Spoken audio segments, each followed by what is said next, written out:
A lot of you probably know the man front and center in this picture.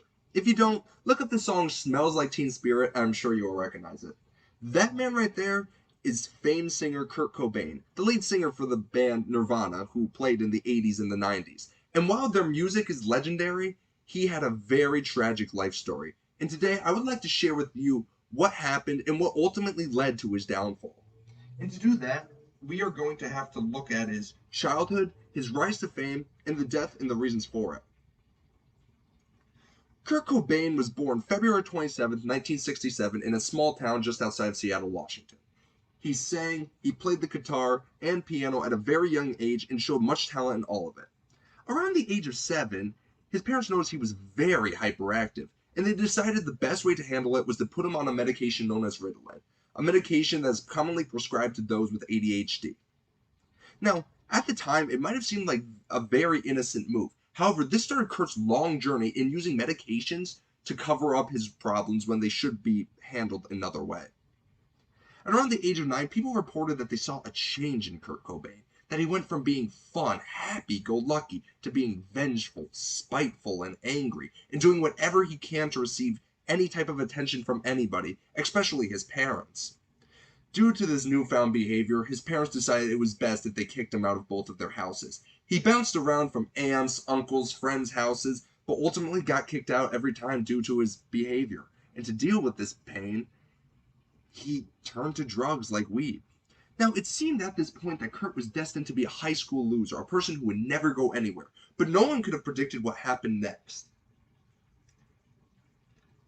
In the year 1985, Kurt dropped out of high school, knowing that his grades weren't going to be good enough to get him anywhere, and formed a band called Fecal Matter with a few friends. This band only lasted for a year, but it was a good starting point for Kurt Cobain, because only a year later, in 1987, with two of his friends, he formed the band Nirvana. And only 2 years after that, in 1989, they released their first album, Bleach, a grungy rock album that did pretty good for the limited publicity and selling just over 40,000 copies. This inspired them to make another album, and that other album was Nevermind. And they could have possibly predicted what could have happened next, and that it blew up, topping all the charts in the world, and practically making them zero to hero overnight. Their music was played everywhere. Now, with this new discovered fame, it brought a lot of stress to all of the band members, and while Kurt's band members used alcohol to cope with it, Kurt turned to alcohol, weed, inhaling solvents, heroin, and LSD. And it only got worse when he married Courtney Love, a party-loving junkie that was just as bad as him and fed into all his bad habits. Now, while this may have seemed good at first for Kurt, maybe in his eyes, the new rock star lifestyle partying every day, it soon took a dark turn. And on March 3rd, in Rome, he tried to actively kill himself in trying to overdose. This was the last straw for Kurt's friends and family when they told him he needed professional help. Kurt complied, and he checked into some sort of program to help him. But only after a while, he escaped the facility, and on April 5th, 1994, he shot himself with a shotgun. Some of the reasons he stayed for it was that he lost the joy in creating music, in that he felt he was doing his fans a huge disservice by being up there and not actually enjoying what he did. He also had an envy in those who would get along with other people, and something he lost when he was only 7 years old and he could never figure out why, which led to his depression. And also, he had an unresolved chronic stomach issue that only got worse, so he was also dealing with a lot of physical pain. At the time, he was also on heroin, so I think it is fair to say that he wasn't in the right mindset.